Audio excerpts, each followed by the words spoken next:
A team that almost nobody outside Southeast Asia could name 3 years ago just qualified for back-to-back FIFA Women's World Cups. No Philippine football team has ever done that, not once in the country's history. And they did it by beating a team from Central Asia by 2 goals in a match most of the football world didn't even notice was happening. This is the real story. No hype, no fabrication, every name, every score, every date verified. Let's rewind first, because the Philippines and football has always been a complicated relationship. For a long time, if you said Philippine football out loud, one word came back automatically: basketball. That's the sport that owns the country's heart. Football was the outsider, the sport played in the background while everyone else watched the PBA. Then came the 2010s, and a group of guys nicknamed the Azkals, Filipino slang for stray dogs, dragged the sport into the national conversation almost by force.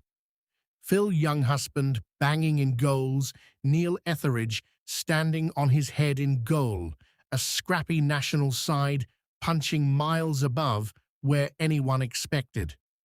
For the first time, football felt like it belonged to the Philippines and not the other way around. Crowds started showing up, jerseys started selling. It was real, and it mattered. But here's the part almost nobody talks about: that men's momentum eventually plateaued. The Azkals never made the leap to an actual World Cup. Fast forward to the road toward the 2026 tournament, the one being played right now across the United States, Mexico, and Canada, and the Philippine men's national team was eliminated in qualifying by Vietnam back in 2024. No Southeast Asian noisemaker moment, no World Cup slot. The men's side is not on the pitch this summer, full stop. So if the story stopped there, this would just be another Team Misses World Cup video. But it doesn't stop there. While the men's program hit its ceiling, something else was quietly building underneath it. And it's the part of this story that's actually wild. The team nobody was watching. While the spotlight moved on from the Azkals, the Philippine women's national team, now branded globally as the Filipinas, started its own climb. Slower, quieter, no stadium chants, no back-page headlines. Just steady progress, tournament after tournament, year after year. The turning point most football historians point to is the 2018 AFC Women's Asian Cup in Jordan. The Philippines went into that tournament and found themselves one win away from qualifying for the 2019 FIFA Women's World Cup. One win. They didn't get it. They fell to South Korea in the 5th-place playoff, but something shifted internally. It stopped being a program that showed up to participate. It became a program that believed the World Cup was actually reachable. 4 years of building later, that belief turned into history. At the 2022 AFC Women's Asian Cup in India, the Philippines faced Chinese Taipei in the quarterfinals with a World Cup ticket on the line. It went to penalties. Football writers who covered it still call it the miracle in Pune. The Filipinas won the shootout, and for the very first time in the country's football history, men's or women's, punched their ticket to a FIFA World Cup. Then they did something even louder. At the actual 2023 FIFA Women's World Cup, co-hosted by Australia and New Zealand, the Philippines faced co-host New Zealand and beat them 1-0. Not a moral victory, not a respectable loss. An actual win against a team playing at home, on football's biggest stage. That single result told the entire sport that the Philippines wasn't a feel-good underdog story anymore. They were a team that could hurt you. Enter Torcaso and a new level of ambition. After that breakthrough, the program didn't sit back and enjoy the moment. It kept building. Head coach Mark Torcaso took over, heading into the new World Cup cycle, and began reshaping the team's identity, keeping the grit that got them to 2023 while integrating high-ceiling young talent like teenage playmaker Jael Guy and forward Nina Miolo. That work paid off early, with a gold medal run at the 2025 Southeast Asian Games that showed the depth of talent now coming through the pipeline. Then came the real test, the 2026 AFC Women's Asian Cup in Australia, doubling as World Cup qualification. And the draw handed the Philippines what commentators immediately labeled a group of death. It did not start well. The Filipinas opened with a 1-0 loss to Australia in Perth, then got beaten 3-0 by South Korea. 2 group games in, 2 losses against 2 of the strongest sides in Asian women's football.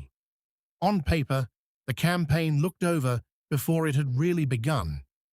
Instead of folding, they delivered the response that mattered most, a 2-0 win over Iran in their final group match, with goals from Sara Eggesvik and Jaclyn McDaniel, enough to sneak through as one of the best third-place teams in the tournament.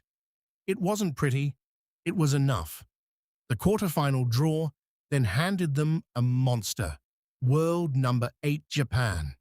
The Filipinas lost that one badly, 7-0. A brutal scoreline, no way to spin it. But under the new qualification format, a quarter-final exit didn't mean elimination from World Cup contention.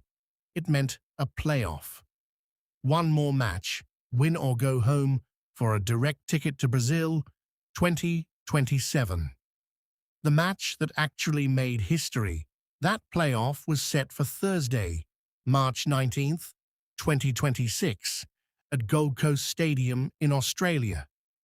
The opponent, Uzbekistan, who had also just been eliminated in their own quarter-final, losing 6-0 to Korea Republic. Both teams arrived bruised. Only one would leave with a World Cup spot. The first half was tense and largely goalless.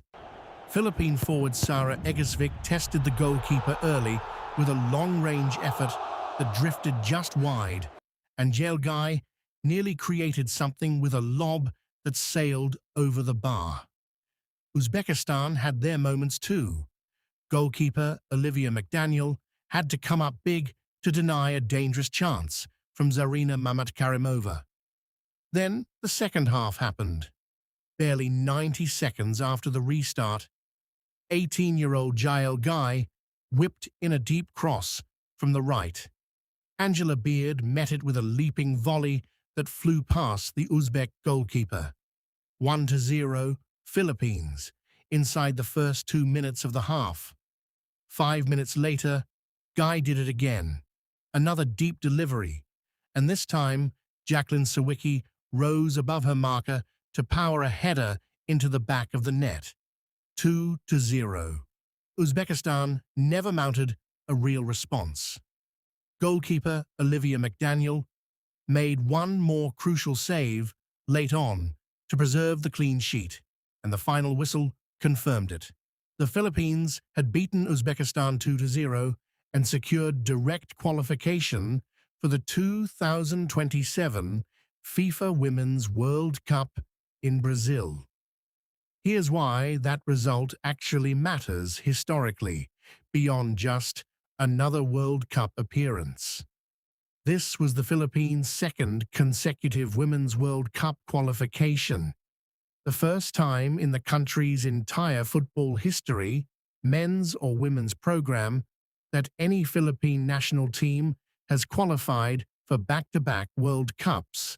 Not the Azkals, not any previous Filipina squad, this exact group right now.